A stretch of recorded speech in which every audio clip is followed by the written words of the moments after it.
My name is Mario Sanchez. I want to talk to you guys about voting Republican. So, by show of hands, how many of you guys consider yourselves a Republican? See, and so I got my work cut out for me. So, my job is to convince you guys why America needs you, essentially. So, that's, we'll see how it goes and everything. So, I want to start by, how many of you guys have been watching the news lately about any politics and everything? So it's very polarizing, just politics in general. There's a lot of name calling. It's just, the rhetoric is just over the top. So, unfortunately, Republicans face the most mischaracterization in the media. And that's just because most news organizations are just blatantly biased and everything. So, Republicans basically have an uphill battle in connecting with their audience and such. So that's something that's a very significant hurdle within their party. Just in general, they're also just very polarizing in current culture. Nobody likes them. I know a lot of you guys listen to celebrities. Nobody knows a celebrity likes them. So that's just interesting. So, why do I care? So, I come from a Democratic family. I'm Hispanic. My dad was an immigrant. My dad is an immigrant. Came from Mexico, crossed the border, for sure. But I am still part of this organization called Turning Point USA at ASU. So we're more conservative, I guess, not necessarily Republican. But believe it or not, there are some organizations like Mexicans for Trump where we say make mariachi great again. Anyways. That's funny, guys. It's funny. So,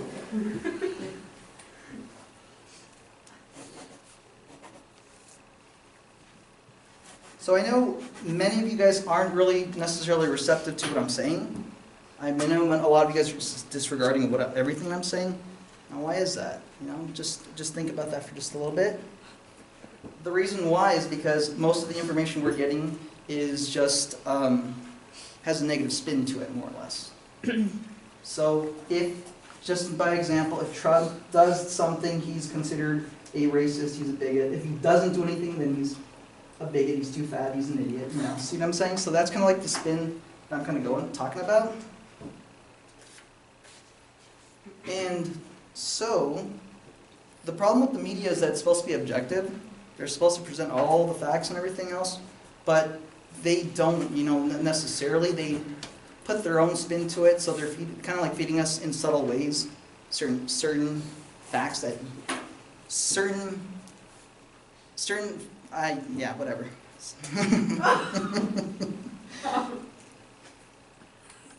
So, with that being the problem, how do we go about this basically? So, according to an ASU study, many journalists in the media actually do consider themselves liberal. So again, if you want to write down ASU study,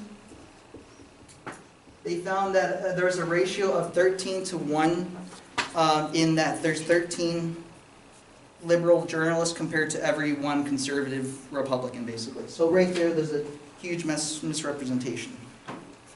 So what this does is it causes a violent climate in terms of politics and everything else. People are more hardline and everything. What a lot of people are subject to is what's called group polarization.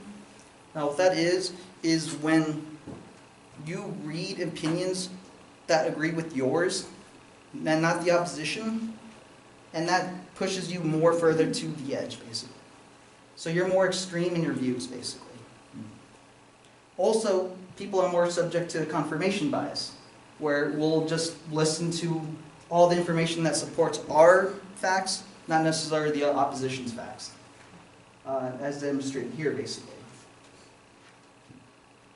So, people are unwilling to come to the table and listen to the opposition if they believe that they're racist. That's what a lot of people do. They assume that the Republican Party is racist, when it really isn't, more or less. At the heart of all this, though, we are all Americans, and we need our country to be put on the best trajectory.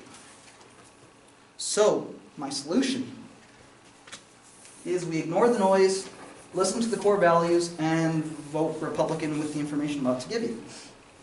So I believe that everyone should at least listen to speeches and policies, not necessarily what they hear on the news, because everything is edited to more or less omit certain facts to make other people look less favorable. So according to scholastic.com,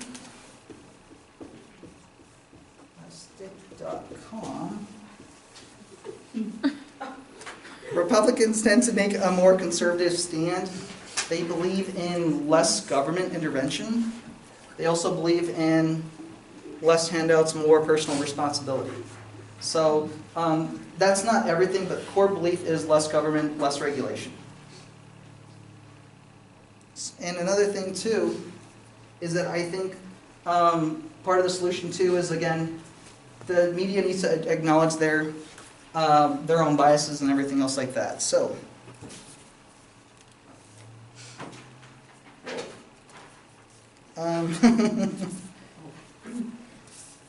so my call to action is to do more self-research on the topic. I think we all need to just, again, do our own research, listen to all sides and everything else, consider the core arguments, and it will lead to a Republican vote somehow.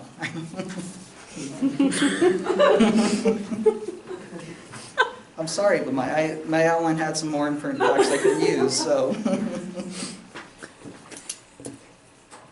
So yeah, a vote for Republicans is a vote for America somehow. And I want to leave off with this quote from The Godfather. It's the very first line, and it's just something that's very inspirational, but I believe in America. I think we all believe in America. I didn't present to you all the facts that I could, but I believe that if we vote Republican, we'll make America great again. Cool. Oh.